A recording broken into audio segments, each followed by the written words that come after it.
Welcome, dear listener, to a quick pre-introduction note from Zach here at the Open Sketchbook. It's so good to have you here. This episode, one, is delightful. I love it so much. It was a great conversation with Meghan Fitzmartin, the multi-medium writer across several properties you've heard of. Very exciting. It was also recorded while I was traveling. So my audio quality is a little bit lower. My video quality, if you're on YouTube, is a little bit fuzzy, and there's a fan making the light kind of funny all above. So first off, just thank you so much for your patience with this episode looking a little bit different than usual. I do hope you find that the conversation is just as engaging as all the other episodes, and our small imperfections in audio and video are forgivable for the purposes of the conversation and your edification. Thank you so much.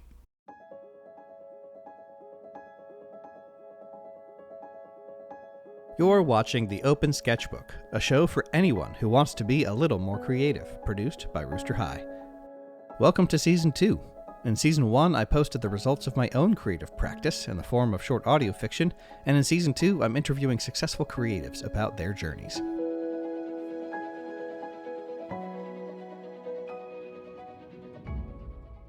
Dear listener, welcome back to another episode of The Open Sketchbook, where I'm interviewing in these even-numbered seasons creatives in my network who we get to chat about the stuff they're good at, especially when it comes to writing, creating, and what it takes to do that, whether or not you're in a career. And today, I have with me a writer, creator, Meghan Fitzmartin, a fellow Darkwing Duck fan, and so obsessed with Toto's Bless the Rains that when I signed up for a writing community she did, I was charged by Bless the Rains Incorporated, which was pretty funny. You may recognize her if you are one of the many dedicated Supernatural fans as a writer on Supernatural. She did the classic work your way up, sweat as you send in the script move up the chain, and then boom, she's in the opening credits, and has been writing also a lot of comics, especially Tim Drake as Robin, and then one that at least I've seen you post a lot about, Meghan, so I think you like it a lot. The Justice League RWBY Ruby, crossover yes. film. Ruby, yes. Thank you. Yes. Okay, you can tell the fandoms I'm not in currently, apparently. So the Justice League x Ruby crossover film, yes. which I believe, didn't you see that on a plane? I wrote it. It was on a plane. You wrote it on a plane. Excuse me. And you wrote it, and then you're right. I was flying back to London, and the flight that I was on, I already liked this particular airline, and I then turned it on, and they have a deal with Warner Brothers or whatever, and there was Justice League meets Ruby, and I was like, this is weird. It's wonderful. I wrote this movie. I wrote this. I wrote these words, and now it's on then a plane. Skilled actors said them. Yeah. And now I'm incredibly talented. And now I'm over the sea. And now for I'm hours, over flying across the it's world. Just me, watching my words, and this giant magic flying bird. Terrifying. Yep. You're straight out of Studio Ghibli. You're on a giant flying bird watching your art come to life. Very strange. Right. That's right. So something that's come up in the other interviews, Meghan, is what people have done for creative practice. So I've talked to Reese Hopper, who produces like video work and commercials and things. And he started out by writing, he blogged for I think a year and a half straight every day. Wow. And has done other creative practices to just break himself into what does it mean to practice, and keep going. And I didn't even have that question prepped for Lauren Shippen of the Bright Sessions, and she said, well, what I decided to do was I bought this old CB radio, and I started creating I think it's Breaker Whiskey. Breaker Whiskey. I started creating Breaker Whiskey every day to post it, and also as practice. I'm like, okay, I'm seeing a pattern here in the people who have maintained their creative practice in a way that's really integrated into their life in a fantastic way, both of them doing these things full time. So what are your version of the creative exercises that you return to, whether they're daily or monthly? Like, what are the creative exercises that you go into for work? Yeah, I think it's a great question because I I'm very anti the write every day message. I think that that isn't helpful for everyone. I think it is helpful for some people, and I think that that's great. Sure. But I think that a lot of times, if you practice the write every day method, you then are not taught how to deal with burnout, which is what happens if you write every day. And so I'm very much a person who who ascribes to the method of like continuously learn about your practice, learn about your body, learn about how you're writing and how, because so much we don't, especially whenever it comes to writing specifically, although different creative practices have different creative needs. For me, when I am writing, I have it involves my body and my brain as well as just like the regular writing. So I have to be very careful that I am not burning out, but also that I am sleeping or I am eating, or like that I'm not getting stressed. I think something that my spouse and I have worked a lot on is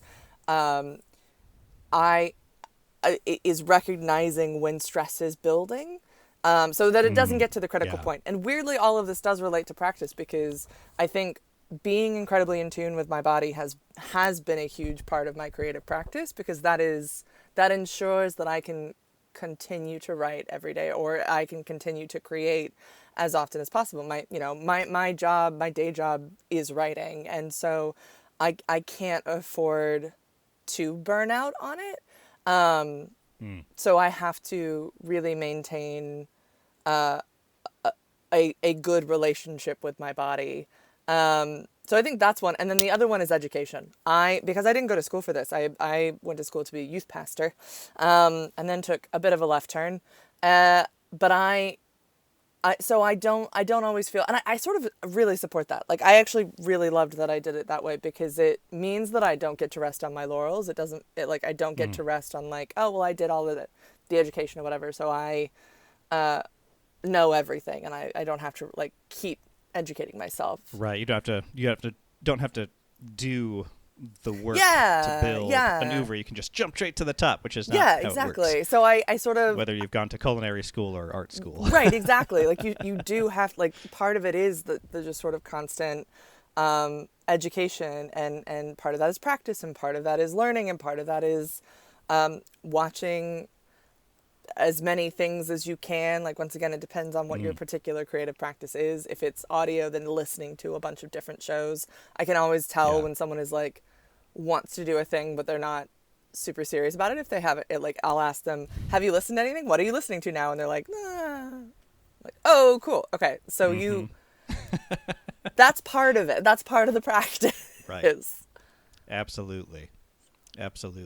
And I like what you say about the parameters around which you're evaluating the right everyday idea. Is because you have to survive and enough to then create the thing. Because if you spiral, and like for instance, for me, I carry my stress in my body a lot. So if I wrote every day and I spiraled, I may end up with like a stomach ulcer. Yeah, absolutely. And then I can't. And then I'm going to be in pain, or maybe if something goes really bad, then I really have to recover, and I shouldn't be exerting myself in trying to work. And then I'm not working.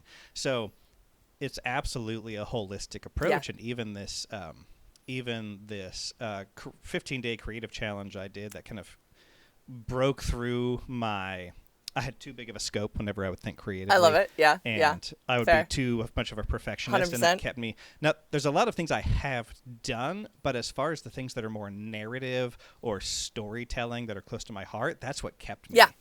It absolutely from finishing will. that. 100%. And the first thing that really kind of took my hand and led me through this was the aforementioned Reese Hopper. It was this creative challenge where I created 15 pieces in a row, one a day. They were very small. Yeah. And he said, you really should not spend more than 45 minutes on this. Like, if you're spending more than 45 minutes on it, like, you can wrap it up, but like, make the adjustment so that you're not spending more than that, the next day. That's funny. And I have like a deadline list for myself every day, and I just realized I do something very similar where, like, for each project that I have to work on, I give a sort of number amount of like, this I want to spend, or I can spend 2 hours on it, but I cannot spend more than that, because otherwise I will burn out, and the same sort of thing that you're talking about. Absolutely. And that really broke through for me. It broke through perfectionism I love and that. the scope creep that was just inherent in how Yeah. I think about these Yeah. projects.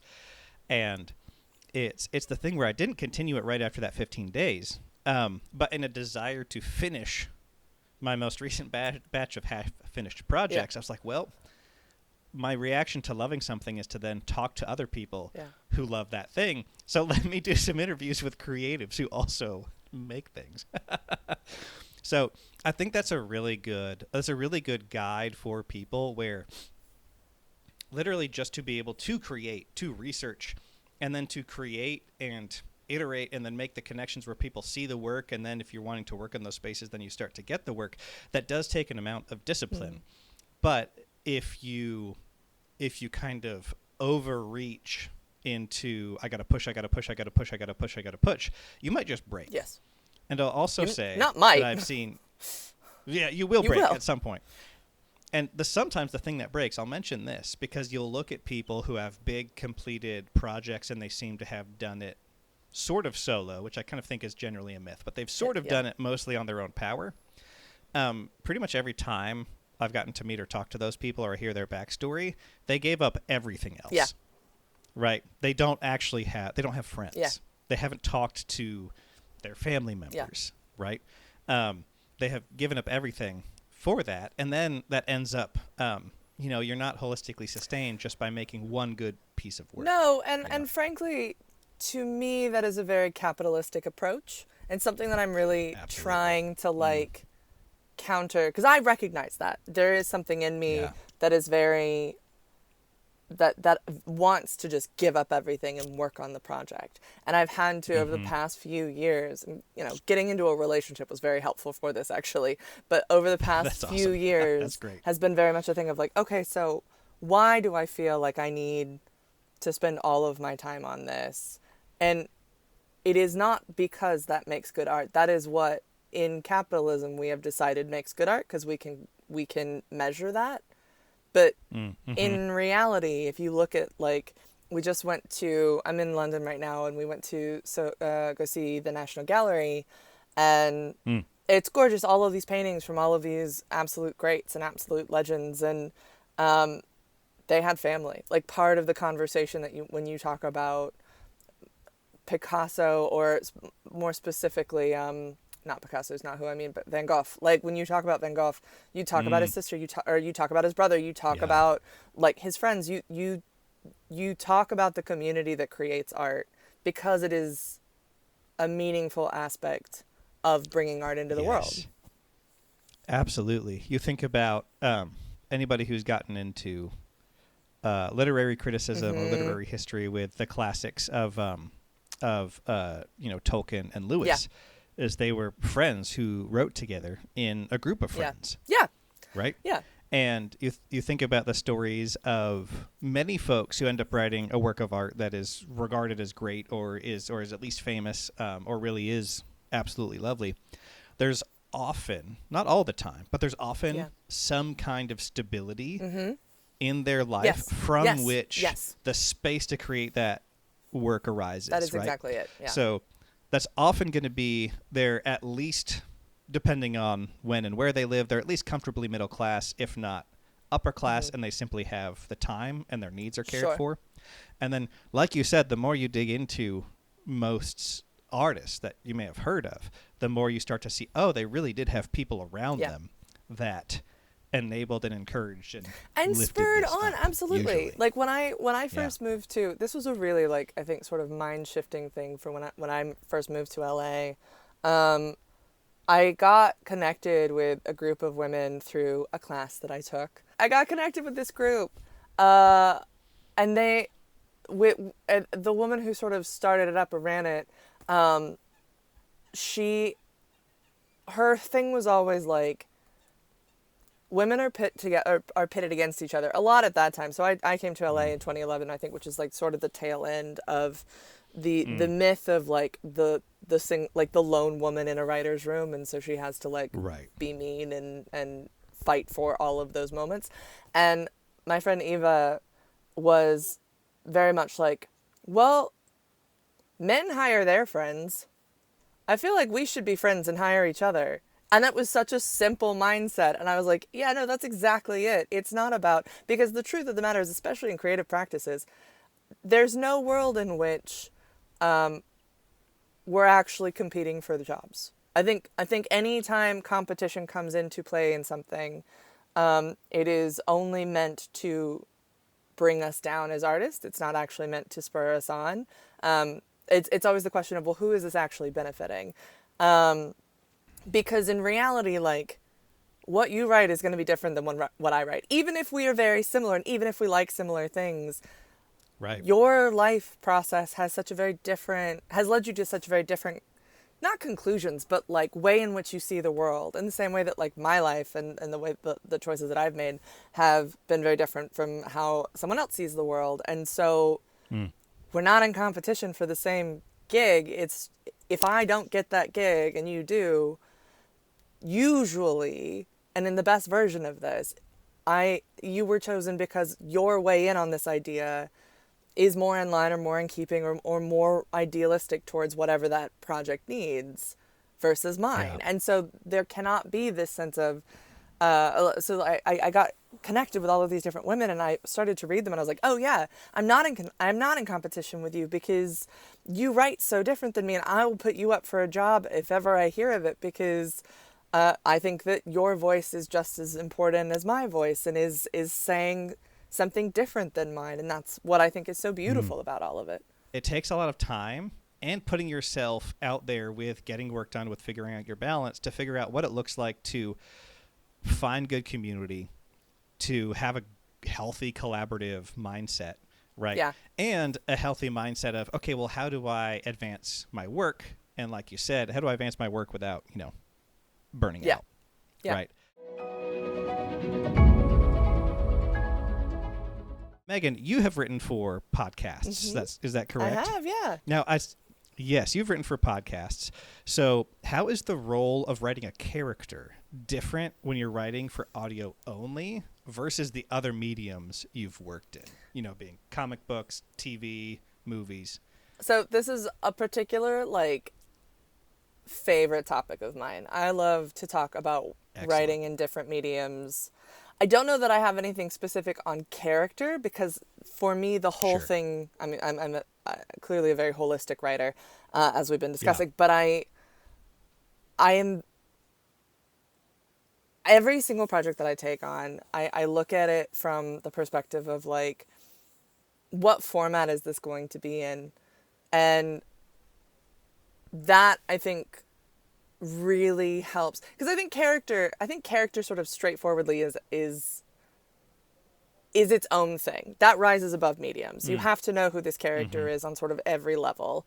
You have to really dive in. You have to really understand. Sometimes I don't understand until I get into a story concept, but the character in and of itself, I think, sort of rises above the medium because it has to sort of exist on its own. Because ultimately, I think at the end of the day, I think anything can be adapted. Not everything should, maybe, but I think anything can be adapted. And that is because story transcends medium. We're always constantly trying to figure out what medium to put something in, but ultimately, I think story transcends medium, so you can generally put them in any type of medium. A really good example of this is Hunger Games.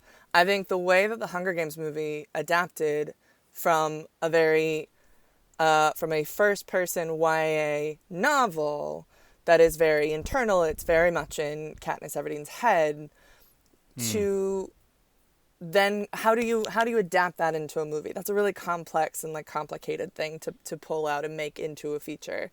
So what I think is so genius that the filmmakers did is go, well, what is, I mean, I don't think that they did exactly this, but the question that I always ask myself is what is the joy of this medium? What is the interesting thing about this medium? What does this medium evoke or create that is different from another medium that it's coming from if I'm adapting, or just from my own head? So for the example of Hunger Games, visual, right? We can, we are able to like see the visuals, but we're also able to get outside of Katniss Everdeen's head. So we see the game board, and the game board, I think, to me, is one of the biggest sort of examples of how actually this does adapt really well. Because you, especially when it's adaptation, but the truth is, whenever we are trying to get an idea out of our head, we are adapting it because it will never be exactly like it is in our head. So for the example of Hunger Games, visual, right? We are able to like see the visuals, but we're also able to get outside of Katniss Everdeen's head. So we see the game board, and the game board, I think, to me, is one of the biggest sort of examples of how actually this does adapt really well. Because you, especially when it's adaptation, but the truth is, whenever we are trying to get an idea out of our head, we are adapting it because it will never be exactly like it is in our head. And so Yes. we only adapt. We are only creatures of adaptation. And so we will never get it right. And I think the important thing is that it will never have a one-to-one on the page versus the screen versus the audio. A friend of mine, Yulin Kwong, who is a fantastic novelist, and she is a screenwriter, and she's directing an Emily Henry book 2 movie. She had an interview recently that I read that she posted about, and I was like, oh, this is so brilliant, and this is so true. Is that like adaptation should actually not be direct interpretations of the thing that they are doing, because you could just read that book, you can just watch that movie, you can just whatever version of it was originally, you can just like, there's no point rehashing that. The joy is in discovering something new about it, and ideally, if it is if you are jumping from one medium to another, it is telling that story in a new context and looking at it from a different perspective, and what can this medium give you that this other medium can't. So that whenever I go into whatever, if I'm adapting one thing to another, or if I'm coming up with original ideas and looking at it specifically, I go like, what is this medium's, what is cool about this medium? What is the primary function of this medium? And pulling that out of the idea and of the character, and putting that on display in the character in this way for that medium. I love that question of what's special about the medium. What's the joy of the medium? I think is one of the version you said at the start there that just really resonated with me, because you look at what's the joy of the medium, and then in my head, I'm having this visual of like the Venn diagram where you then kind of overlay your story. So if you're going to a movie and you have a book, you overlay that story and you overlay the characters and you say, okay, what can the joy of this medium, especially like the stuff that's specific to this medium, really draw out that we can point to in this story? I think, especially in adaptation, you're always looking for like, what is the feeling that people get that made this book, movie, comic, whatever? What is the feeling that make people love this? How can I take that feeling and put it over here? I just did it's just out now. An audiobook for Grant Morrison's All-Star Superman. And okay, very nice. The question that I got, rightly so, was, how do you do a comic book for audio? A fair question. How do you do Superman in audio only? A fair question. Absolutely fair. Especially because for that Frank Quitely's art is so known and is so beloved and is so impactful for so many people. How do you express that in an audiobook? And when I mulled over it, and the thing that I sort of got to at the end of it was, what we're trying to do is capture that feeling and put it into a different format. So we do that a little bit with music, we do it a little bit with sound effects, but ultimately we are doing it. So for me, audio is a very intimate, because it's in your head. You are a comic or even a movie is sort of separate from you. You are acting as observer, whereas in audio you are experiencing it. It's why a lot of people find that they get parasocial relationships with their like chat podcasts that they like listen to, because you feel like you are there in the moment. And I think, frankly, if you are in this day and age, you want to be a professional writer, there is no one type of writing. I think you do, it is multi-mediums now. And also you have to learn to be your own PR person. That's a separate thing. But frankly, like, we do need to, I think, as writers, recognize that, like, we are writing in multiple mediums and we have to know why that matters. One of my like, this is a complete tangent, but one of my biggest, like, frustrations is that, a lot of people in features came over to television, but they didn't understand what television was, and so they treated it like features. And so now TV looks a little different than it used to. And yes, sure. There is not a real understanding of what TV is versus what features are. And so we're sort of trying to claw that understanding back. And we always will, but it is, I think, the further into these creative spaces that we get, the more we have to recognize what the joy of each of these mediums are. Oh my goodness. I feel like I have 10 different follow-up questions from that. Yeah, fair. I'm here. Let's go. Talking about the joy of different mediums, and the modern writer, as far as pursuing that as a career, has to write across different mediums. Where's that observation coming from, that a writer will have to write across different mediums? Obviously, even, dear listener or dear viewer, you can scrub back and listen to my introduction of Meghan at the start of this, and I listed TV, comics, and film right off the start there. That was 4 different mediums. So, tell me about your experience as a professional writer, where you realized that you were going to have to be familiar with all of these in the industry currently. So I'm lucky in that I wanted to be. I had always wanted just to tell stories. And wanted to tell across different mediums. Yeah, like, I knew that I wanted to write animation. I knew that I wanted to write audio.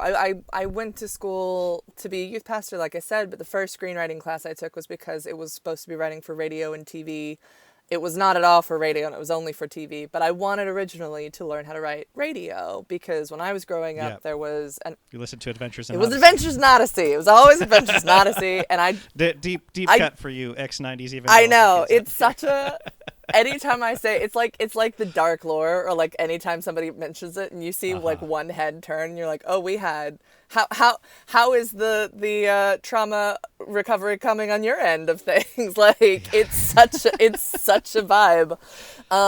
Right. But honestly, truly, like, I think, barring its rather dubious sort of origins, and the parent company that it comes from, Adventures in Odyssey is one of the few places where I'm like, there's actually, like, in the 90s and early 2000s, it's got some really good storytelling. Like, it's yes, very, very well produced. Really well produced, really well structured. Like, it frankly, I get a lot of notes sometimes from people in audio, from executives who should know better. I got one note once that was very much like, but how will we know that this person is not in the forest, but they're in a city? And I was like, the sounds sound different. The forest sounds sound different from the city sound. Like, they're very different. Yeah. And I learned that from Adventures in Odyssey. Like, I learned how much you could trust the audience from Adventures in Odyssey. Yes. And it was really impactful, and it was really, I feel like what I wanted to do, the reason I went to school to be a youth pastor, is because I wanted to tell people that they were loved. And that was a huge part for me for Adventures in Odyssey. So I wanted to learn how to tell those stories if I had a youth group. I wanted to do it that way. And then I realized that I loved writing scripts as well. So moved across the country. I pursued TV originally because I knew that there was just more money, frankly. If I knew that, sort of strategic about this, I knew that if I pursued television, that I could make the money, that I could do other things that would not get me as much money. And And so, and even when I was, so, I pursued and I got onto Supernatural, and that's when I was sort of like, because at the time when I got onto Supernatural, it was 2016. And that was a show that everyone was like, well, this is running for forever. It was the only like consistent job in TV. So it was like, until the boys are done, like you're you're okay. Right. And I was like, cool, great. I am, this plate is spinning fine. I don't have to worry about this plate. I'm going to focus on wanting to do animation, wanting to do comics, and wanting to do audio. So that's when I did a class on like writing comics, because I didn't know anything about that. It's when I was talking to Lauren about making my own. And at the time, I had a lot of people, even in the room, who were very much like, you should really only focus on TV. Like, you can't, all of these other things are just going to distract you. Like, you really, and I get where that was coming from, because these things are and generally can be all encompassing. Yeah, and I could see how the industry relationships may be siloed, where the progress you make of the work you do and the people who know you, and thus you get more work because more people know you and your work, that, like, say your work in TV doesn't necessarily translate over to comic books. Like a comic book person, you might be writing stuff everybody is watching on Netflix or at 8 p.m. on primetime if they're boomers. But then you go over to the comic book people with the comic book money, and they're like, who, what? Yeah. No, I don't watch that shit. What are you talking about? Yeah. So I could see where that comes from. 100%. Like, I definitely get through that. I get what the idea behind it was. And I think that was true pre-COVID. And then I think COVID really sort of sped up what was always going to happen, which was the boom of streaming TV sort of burst a little bit, and the jobs that seemed to be so prevalent and to go on forever were just not as commonly found. And so it didn't matter how many people that you knew on that ladder. It's still difficult to, it's still difficult to get jobs now. And I know of stories of people who were at showrunner level having their own shows that are now like going back to like when they not being showrunners and going back to like being the number two in the room. And look, they're still making money, but like it is not the same. And I don't think that it will be the same. And frankly, I think that's okay. I think it's okay that burst a little bit. But I was so grateful that I had pursued these other avenues of income. And I was talking with a couple different showrunner friends of mine now who are like, I do comics and animation, and like it is more common now, because frankly, ultimately, at the very end of everything, the money isn't there. The money that was coming in from dubious spaces, from venture capitalists or whatever, is not as prevalent. And so if you want to make this your career, then, and I'm not saying like day jobs are absolutely fine. If you don't want to do a day job and you only want to focus on this, you have to do multiple forms of mediums. And I think that's the thing that I try and get at with people, is that I am no stranger to day jobs, and I will never be a stranger to a day job. That is the nature of the game. But I find that the people who are currently working pretty consistently generally tend to be across mediums. Really, the theme of this episode, which I didn't really plan, but it popped out and it was the right one, is adaptation. Yeah, I'm so sorry. That's my fault. I tend to talk a lot about adaptation because I care about it so much. So it's the theme of adaptation across, across writing and across how to write different mediums, and then the career of writing. So what is, I think this will be the Everything's fine. One more. Everything's great. I'm on a boat, fantastic. So sometimes things fall. Hold on. You're on a boat right now? In London. Yes. It's a houseboat from the looks of the background. Yes. Yeah. this is. I'm really glad you waited to drop that. Tell this lore piece right here.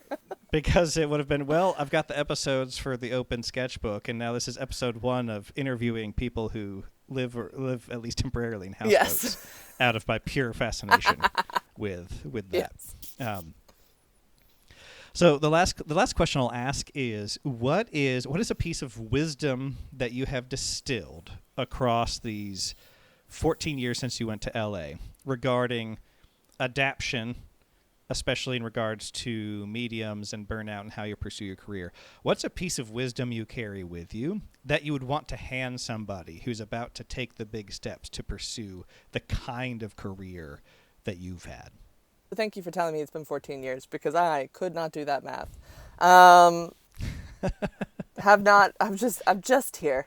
I remember when I first wanted to move to LA, or when I first started to try and write, or when I would tell people that I wanted to write, and a number of people would say, if you can do anything else, do it. And I found that to be the most condescending piece of nothing. Especially when you're first moving and you're like really excited about it, that is useless. It's very much not helpful. And so until I was older, and then I was like, oh, I understand what they mean, because being a creative, there is a level of sacrifice. And a lot of creatives now are very much like, oh, but we deserve to have well-paying jobs. We do. I deserve to be paid well. I deserve to be paid for my skill set. But historically, that is not the case. You will have to fight for that quite often. And it may not always look how you want it to look. And that doesn't mean that you failed. It means that you are being a creative. And that is a very scary, very heavy, I think, frustration. Not because what we're doing is very important. I get a little put off sometimes when people are a little too esoteric about it, but I do think that what we do as creatives are important. So I think I have 2 pieces of advice. One is, and we've talked about this a little bit already, whenever you get there, find your friends. And they may not remain your friends. Sometimes you will have friendship breakups. That happens in creative processes. Find the next group. Find the people that will support you and that, will encourage you. And it doesn't mean that you guys are copacetic on everything. And in fact, you shouldn't be. In fact, find people that are different than you and who like different things than you, because that will make you a better creative. But what they need to do is like you and believe in you. And that is, I think, the main focus. Like, look for those groups and be a person who is part of that group. Don't just expect other people to gas you up and make you feel good, but if you are in a community, you have a responsibility to each other. And I firmly believe that. I firmly believe that we have responsibilities to each other. I am choosing to be your friend. I am taking on the responsibility of that. So that's one piece. And my other piece is to have fun. And that's it sounds like a trite thing, but what I mean is sometimes it's not fun. Sometimes what you're writing is not fun. And that's okay. It's a job at the end of the day, but look for that fun then. Remember that this is a fun thing. It's a fun thing that we get to do, sure, but people can tell when you're not enjoying the thing that you're writing. So find your way in. It can be a chicken soup commercial, but find your way in. Mm-hmm. Absolutely. Yeah. I just went to see Mission Impossible Final Reckoning last night, which I loved. So fun. So fun. Very cool. So fun. Everything about that movie, I was like, this is just fun. And I'm having a fun time. Yeah. And sure, they're saying things and I'm enjoying the things that they're saying. But ultimately, at the end of the day, I'm having a blast watching Tom Cruise in a submarine. It's knowing when you're being too messagey and knowing when to just put Tom Cruise in a submarine and let that be a good 20 minutes, and that's fine. Dear listener, remember, next time you're working, if you're getting a little frustrated, you're a little burned out, take a break and ask yourself, can I just put Tom Cruise in a submarine here? So, Meghan, where, if people are interested in your work, where should they go to read about your work and see what's coming out? Yeah, I am Meg Fitz 89 on all of the socials, every social. I still have them all. I don't post on everyone. I do post a lot more on like Blue Sky and Instagram than probably the rest of them. Mm-hmm. But I'm on all of them. And I have a Substack, which you know about. I'm constantly working on it because I am horrible at being consistent and knowing what it is. I wasn't going to call you Oh, out. no, you should. Absolutely, you should call me out on it because I'm horrible at it, and I know it. I have no idea how to do it, but I do as much as I can. So anyway, that's a constant sort of thread on my own work. So dear listener, you never have to know exactly what you're doing in order to do it because you can pivot. Alongside, dear listener, you being impressed with Meghan, let this also be a reminder that every creative behind your favorite pieces of art are real people. Yes. And that every big project that gets finished and put in front of your eyes or your ears is a small miracle. So. It's not just a miracle. It's truly an act of God. I think every time you actually get to consume something, it's really impressive. So well done to you, Zach, for putting this together because I think this is incredibly delightful. So well done. Oh, well, thank you. And with that, dear listener, I will see you next time. In the description, you'll find a link to Reese Hopper's Creative Consistency Challenge, and if you have an interest in content marketing, you can sign up for my newsletter down there too. Now it's time for me to close my sketchbook, and for you to open yours.